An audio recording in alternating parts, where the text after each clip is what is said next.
Chers amis, joie nouvelle de se retrouver ensemble pour cette émission Ta parole est vérité. Alors nous avons commencé un petit cycle sur Marie pour essayer de comprendre quand même qui est cette femme. Cette femme que je trouve formidable et quelque part dont on entend souvent dire des choses par les gens des autres églises qui sont difficilement quand même justifiables. Et c'est important qu'on puisse réfléchir justement sur la place de Marie dans notre vie chrétienne. Alors on a déjà dit beaucoup de choses sur Marie, on a vu comment, une fois de plus, tous ceux qui disent que la Bible ne parle pas beaucoup de Marie sont pour moi des gens qui sont vraiment dans l'erreur. Hein, je vous rappelle qu'on parle peu des apôtres, et certains apôtres qui sont inconnus, mais Marie, on en parle beaucoup. Hein. Et en plus, les versets bibliques qui parlent de Marie sont des versets qui sont très puissants. Je vous cite, je vous rappelle, toutes les générations me diront bienheureuse, elle est bénie entre toutes les femmes, à la croix dans Jean 19, 27, voici ta mère, elle est donnée comme mère à Jean, le disciple bien-aimé, pour que tous ceux qui veulent être disciples bien-aimés comme Jean puissent aussi accueillir Marie comme leur mère. C'est un don que Jésus-Christ nous fait lorsqu'il meurt sur la croix, c'est comme son testament juste avant de mourir, où il nous remet sa mère comme notre mère. Et maintenant, bon, il faut qu'avec tous ces arguments, nous puissions essayer de réfléchir pour mieux comprendre qui est cette femme. Alors, on a vu comment Marie est pour nous un modèle dans l'ordre de la foi. Marie, c'est cette femme qui garde la parole de Dieu dans son cœur. Marie, c'est cette femme qui médite la parole de son Fils et qui veut en vivre et qui en a vécu pleinement jusqu'à la croix. Dans une fidélité et un amour à Dieu magnifique et très beau. Et aujourd'hui, je voudrais avec vous essayer de voir comment est-ce que Marie peut pour nous être un modèle, non pas uniquement dans l'ordre de la parole de Dieu, de la méditation des Saintes Écritures. Hein, et j'en profite pour vous rappeler que Marie nous est donnée pour méditer les Saintes Écritures. Toi, mon frère, toi, ma sœur, qui fait partie d'un groupe marial ou qui dit aimer Marie, tu ne peux pas aimer Marie sans aimer les Saintes Écritures. Tu ne peux pas aimer Marie sans te laisser éduquer par Marie à garder la parole de Dieu dans ton cœur. Et je pense que la première leçon que Marie nous donne comme mère, c'est nous aider nous aussi à méditer les Saintes Écritures et à les garder dans notre cœur. Quelqu'un qui aime Marie, c'est quelqu'un qui va aimer lire la Bible. Quelqu'un qui aime Marie, c'est quelqu'un qui va aimer méditer les Saintes Écritures. Quelqu'un qui aime Marie, c'est quelqu'un qui veut vivre comme Marie. Et je suis sûr que Marie était à l'affût de tout ce qui se passait par rapport à son fils. Quand son fils partait pendant quelques jours dans une mission apostolique à droite ou à gauche, mais il est clair que forcément, après ça, il y a les apôtres qui revenaient. Jésus devait dire un peu comment ça s'est passé. Les apôtres devaient raconter quelques anecdotes. Et Marie avait soif de savoir si son fils avait été bien accueilli, s'il y avait des gens qui ne l'aimaient pas, comment ça se passait, s'il y avait une réussite apostolique ou pas. Et Marie a dû, même à travers ces paroles que Saint Jean ou d'autres, peut-être, parmi les apôtres lui ont données, elle a dû essayer de garder ces paroles que les apôtres ont vécues avec Jésus. Et Marie, à mon avis, une des premières leçons que Marie nous donne, c'est gardons les Saintes Écritures. Aimons savoir ce que Jésus-Christ veut nous dire. Aimons lire les Saintes Écritures pour mieux comprendre ce que Jésus-Christ a vécu. Pour que nous-mêmes, nous puissions le vivre dans notre vie. Et je pense aussi que Marie nous est donnée, vous voyez, non seulement pour garder les Saintes Écritures, mais Marie nous est donnée aussi comme un modèle de prière. Marie, c'est quand même quelqu'un de formidable. Hein? Je vous rappelle déjà ce qu'on avait vu. On avait vu que Marie était immaculée dès sa conception. Et que donc, elle avait, dès sa conception, reçu une grâce spéciale de Dieu. Et cette grâce spéciale de Dieu, ce qu'on appelle l'immaculée conception. Je vous rappelle que Marie, comme tout être humain, normalement, naît avec le péché originel. Et Marie a été préservée du péché originel grâce à cette grâce spéciale de Dieu qui est qu'elle est immaculée dès sa conception. Je vous avais dit, c'est juste un rappel, mais il est toujours bon de se rappeler les choses. C'est que Marie est liée toujours, immédiatement, à la naissance de Jésus. Et pour que Jésus puisse naître de Marie, il faut que Marie donne un corps à Jésus. Et le corps de Jésus ne peut être pur que si la source, Marie, est elle aussi un corps pur. Et c'est pour ça qu'il a fallu donc que Dieu puisse donner à Marie cette grâce particulière qui fait que dès sa conception, elle est née sans le péché originel. Et étant née sans le péché originel, elle pourra donc être pure et donner à Jésus-Christ un corps qui sera pur. Marie a cette grâce spéciale. d'être immaculée dès sa conception. Je vous rappelle que nous devenons quelque part immaculés grâce à notre baptême. C'est le sacrement du baptême qui nous purifie du péché originel. Marie a été préservée d'une manière spéciale grâce à cette grâce d'immaculée conception parce que Dieu a un plan sur Marie et le plan c'est que Jésus vienne au monde. Cette grâce d'immaculée conception qui fait que Marie ne connaît pas le péché originel, nous croyons, nous les catholiques, que c'est ça qui va quelque part, je pense, pousser Marie à ce qu'on appelle la présentation de Marie au temple. Alors nous célébrons, nous les catholiques, le 21 novembre. Cette fête particulière de la présentation de Marie au temple. Une chose qui est sûre, c'est une fois de plus, tous ceux d'entre vous qui ne sont pas catholiques, vous n'allez pas croire à la présentation. Et vous n'allez pas croire à la présentation de Marie. Pourquoi? Parce que ce n'est pas biblique. Et je vous rappelle que la foi d'un catholique, la foi d'un vrai chrétien est une foi qui ne repose pas sur la Bible, mais sur la parole de Dieu. Et si vous ne distinguez pas Bible et parole de Dieu, faites un travail théologique, un travail biblique, pour mieux comprendre la différence qu'il y a entre parole de Dieu et Bible. Et la parole de Dieu est plus que la Bible. Et dans la révélation, nous, dans l'Église catholique, nous croyons que la vraie révélation qui vient de la parole de Dieu implique la présentation de Marie au temple. Et la présentation de Marie au temple, ça veut dire quoi? Ça veut dire que Marie, étant encore jeune et petite, mais suffisamment mûre quand même pour pouvoir vivre sa relation avec Dieu, va se présenter au temple, et en se présentant au temple, Marie va se consacrer à Dieu. Et c'est pour ça que nous pensons que Marie est une femme qui s'est entièrement consacrée à son Dieu. Et la présentation, c'est Marie est là au temple, elle aime tellement Dieu et elle est tellement unie à Dieu qu'en vivant sa relation avec Dieu, eh bien, elle va décider d'offrir à Dieu tout ce qu'elle peut lui donner, et aimer, c'est tout donner et se donner soi-même. Et Marie ne peut pas faire autre chose, elle qui aime tant Dieu, que de se donner entièrement à Dieu. De même qu'un homme va se donner à une femme. Je vous rappelle la virginité jusqu'au jour du mariage chrétien. Je vous rappelle 1 Corinthiens chapitre 7, versets 3 et 4. Marie, ton corps n'est plus à toi mais à ta femme. Femme, ton corps n'est plus à toi mais à ton mari. Vous les hommes qui trompez vos femmes, arrêtez de tromper votre femme. Mettez-vous en Dieu d'une manière radicale. Et faites un effort pour être fidèle à votre épouse. Et réciproquement, vous les femmes qui avez des deuxièmes cuisines dehors et qui vous amusez avec des hommes à droite et à gauche, soyez fidèles à votre époux. C'est vrai qu'une vie de couple n'est pas facile, je vous l'accorde. Et je crois personnellement que le jour où on prépare des gens au mariage, il faut insister beaucoup sur le fait que dans votre vie de couple, il y aura des problèmes. Mais les problèmes, il y en a partout et il y en a dans la vie de chacun d'entre nous. Et les problèmes, maintenant, il faut les résoudre et trouver une solution.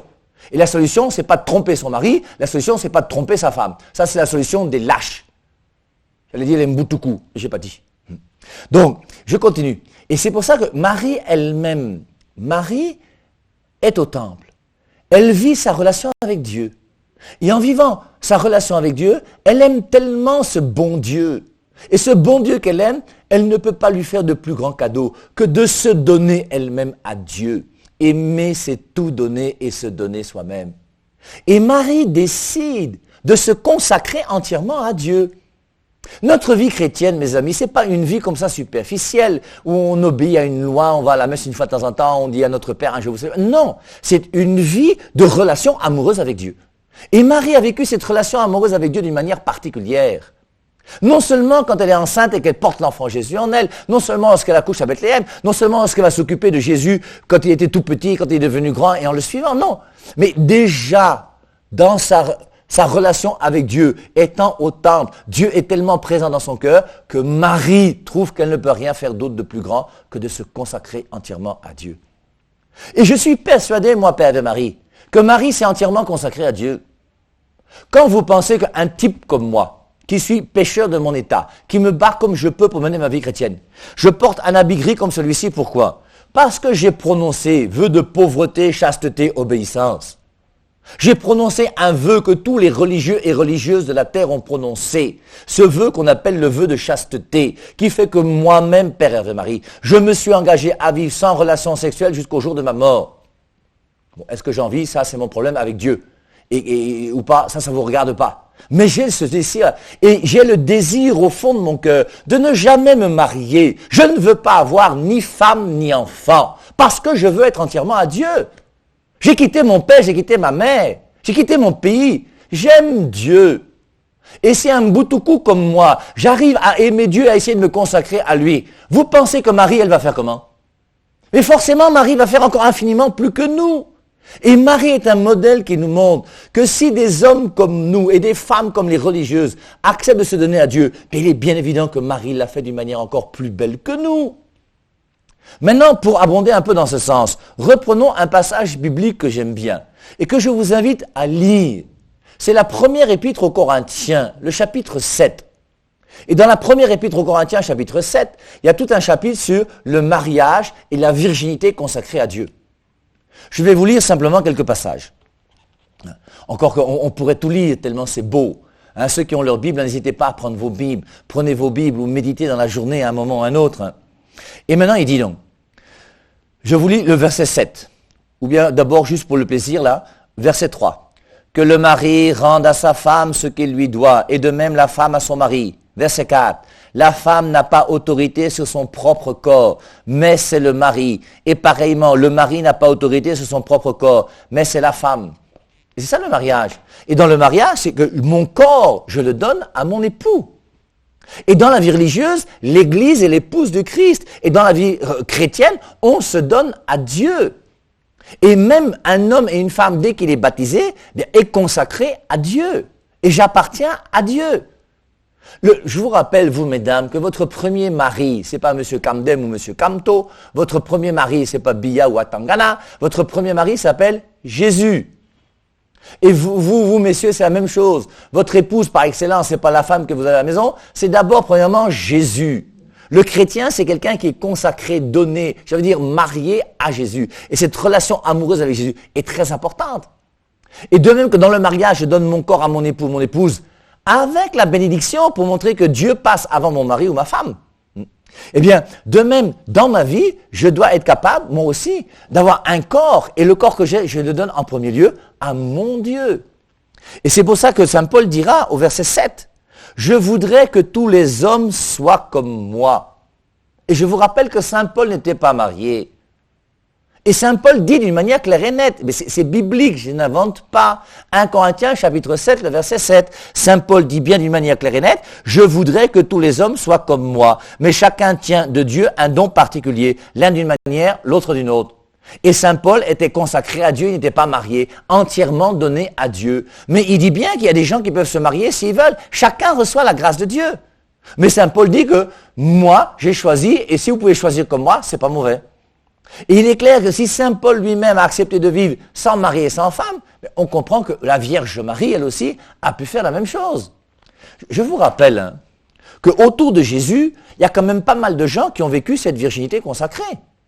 Première personne qui est restée vierge jusqu'à sa mort, c'est Jésus lui-même. Il est mort à 33 ans. Combien de gens à 33 ans ont déjà les enfants ici, là? Quelquefois, même au lycée. Donc, et c'est pour ça que Jésus, jusqu'à 33 ans, lui-même ne s'est pas marié et n'a pas fait d'enfant. Mais pourquoi? Il y a bien une raison. Sa mère Marie, nous croyons qu'elle s'est présentée au temple et qu'elle s'est consacrée à Dieu. Et nous croyons, nous, on verra ça dans une autre émission, que Marie n'a eu d'enfant que Jésus et Jésus seul.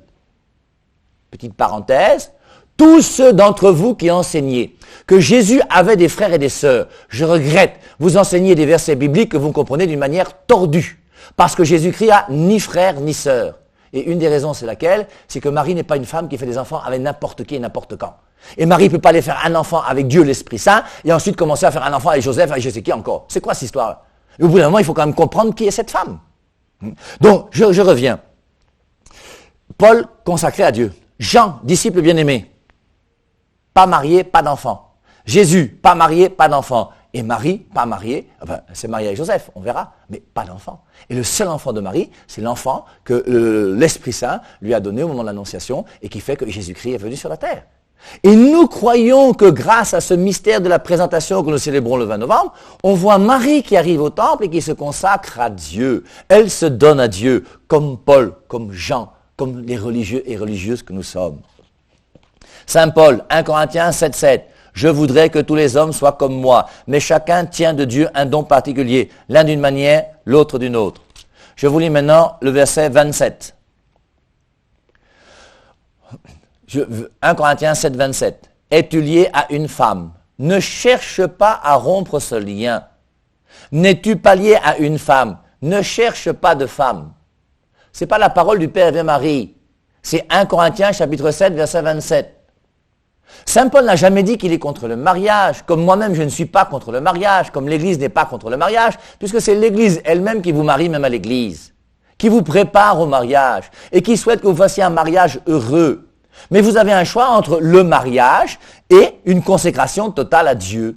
Et c'est un choix qui existe. Et c'est pour ça qu'il y a des religieux, des religieuses et des prêtres qui sont consacrés à Dieu. Et si parmi les gens qui m'écoutent, il y a des gens qui veulent se consacrer à Dieu, n'hésitez pas les gars, c'est la vie la plus belle qui soit. Je vous rappelle que je suis l'homme le plus heureux du monde.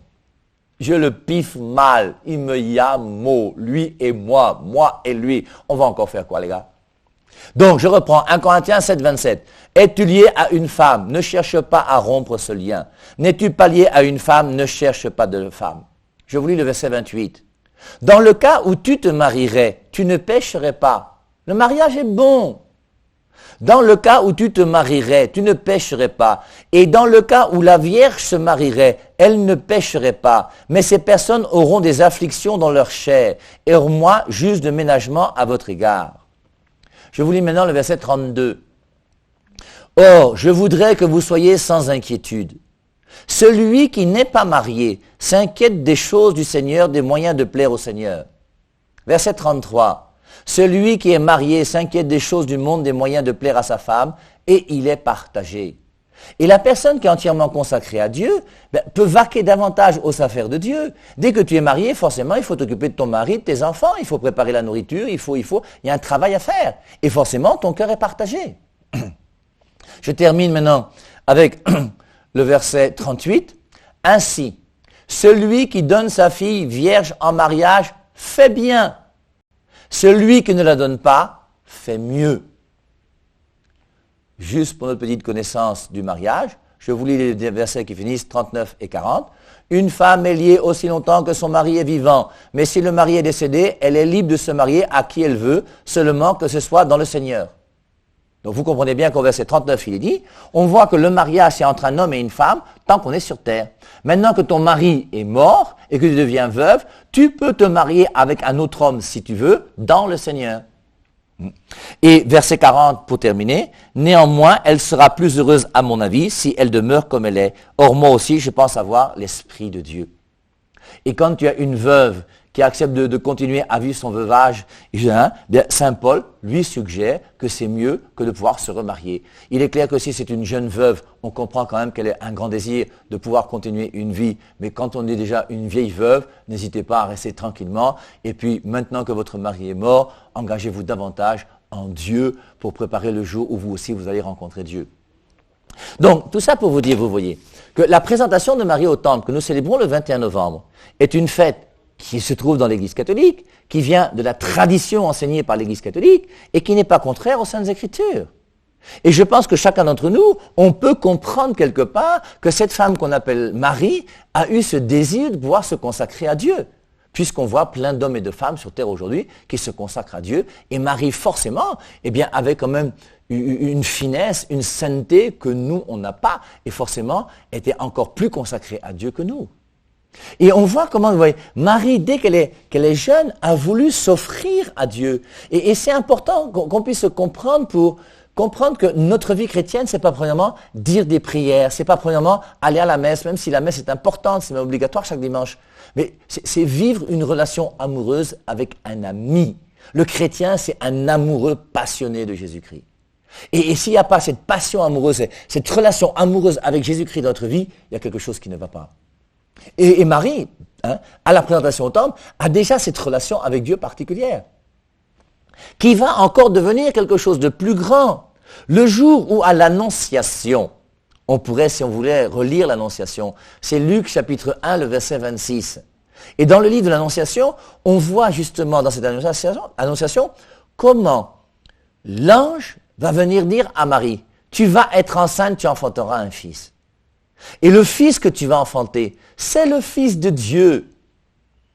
Personne ne savait que Dieu avait un fils. Le Père, le Fils, l'Esprit Saint a été révélé dans le Nouveau Testament. Dans l'Ancienne Alliance, on sait que Yahvé est là, le Dieu unique, il n'y a pas de souci. Mais dans la nouvelle alliance, on veut nous dire que ce Dieu unique, il est Père et il a un Fils. Et Marie vient recevoir cette nouvelle particulière, que Dieu le Père a un Fils. Et le Père aime énormément son Fils. Et la première créature qui va savoir que Dieu a un Fils, c'est Marie. Et Marie a été choisie pour porter ce Fils dans son sein, porter Jésus pendant 9 mois. Mais cette femme est quand même formidable, mes amis.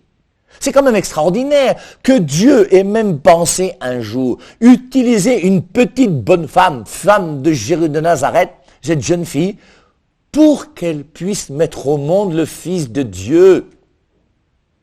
C'est formidable. Notre religion est belle. Nous avons raison d'être chrétiens. Et Marie va accoucher Jésus. Et avant d'accoucher Jésus, Marie va porter en elle pendant 9 mois Jésus. Je vous rappelle que si on vous proposait, si on disait que par exemple, parmi vous, inscrivez-vous sur une liste. Et au niveau de l'évêché, on va vous prêter une custode. C'est cette petite boîte dans laquelle on met les hosties qu'on va apporter aux gens qui sont malades. On vous dit, imaginez, inscrivez-vous, on vous donne une custode dans laquelle on va mettre Jésus hostie et on va vous donner Jésus hostie que vous allez garder à la maison pendant 7 jours. Ça va se passer comment? C'est que toi-même, tu vas mettre Jésus hostie là à côté de ton cœur, là quelque part. Là où tu mettais la photo de ton show quand tu étais plus jeune. Tu vas mettre le show des shows, Jésus, là. Tu vas aller au marché en pensant que Jésus est là. La nuit, même, tu vas arriver dans ta maison, tu vas mettre les bougies. Tu vas même passer la nuit entière là devant Jésus. Marie a vécu avec Jésus 9 mois. Lui et elle. Jésus-Christ, à un moment, a eu son cœur qui a commencé à battre dans le corps de Marie. Quand le cœur de Jésus-Christ a commencé à battre. Mais je ne sais pas comment ça s'est passé au ciel, mais c'est extraordinaire. Le premier coup de pied que Jésus-Christ a donné à Marie, puisqu'on me dit, moi, je ne suis jamais accouché, comme vous voyez, non? Qu'on me dit que les enfants là donnent souvent des coups de pied quand ils sont dans le ventre de leur mère. Quand Marie a ressenti le premier coup de pied de Jésus, quand Marie est partie à Bethléem, arrivée dans la crèche, cette étape qu'elle a transformée avec Joseph en quelques instants pour devenir la maison d'accueil de Dieu. Bethléem qui veut dire la maison du pain. Et le pain, c'est Jésus-Christ, l'Eucharistie, le corps de Jésus, le corps à corps. On s'en sort pas, mes amis. Et Marie va accoucher Jésus. Le Fils de Dieu qui est Dieu dans ses mains. Elle va le porter, elle va l'allaiter. Marie va faire un premier petit bisou sur le front de Jésus, le Fils de Dieu qui est Dieu. Et je suis persuadé que le jour où Marie a fait le premier bisou sur le front de Jésus, tout le ciel a tremblé. Ça devait être magnifique. Les anges et tout le monde s'est réjoui. Fils de Dieu qui est venu sur terre. Cette femme a vécu avec Jésus comme personne. Cette femme a une relation amoureuse avec Jésus. Et Marie nous est donnée, mes amis, pour que nous-mêmes, nous puissions vivre cette relation amoureuse avec Jésus. Et si quelqu'un dit aimer Marie, et n'a pas l'amour de la Bible, des Saintes Écritures, et n'a pas l'amour de l'Eucharistie, il y a quelque chose qui ne va pas. C'est que j'ai peur que ta dévotion mariale soit une dévotion superficielle. Quelqu'un qui aime Marie va lire la Bible. Quelqu'un qui aime Marie va aimer entrer dans une église pour se retrouver au pied du tabernacle. Cette petite boîte à côté de la lumière rouge, comme on vous a déjà dit. La petite boîte dans laquelle l'Eucharistie est présente, le corps du Christ. Marie a porté le corps de Jésus-Christ pendant 9 mois. Et ce corps du Christ se trouve aujourd'hui pour nous dans toutes les églises. Et de temps en temps, mes amis, prenez du temps. Arrêtez vos activités. Et comme vous prenez votre temps, vous rentrez dans une église et vous passez 10 minutes au pied du tabernacle avec Dieu qui est là. Un jour, nous allons mourir. Ce jour-là, qu'est-ce qu'on dira à Dieu? Combien de fois nous sommes passés devant des églises, nous n'avons même pas pensé à Jésus-Christ qui était là dans le tabernacle. Que Marie nous donne un amour toujours plus grand pour vivre cette relation amoureuse avec Jésus d'une manière réelle et vraie. Loué soit Jésus-Christ.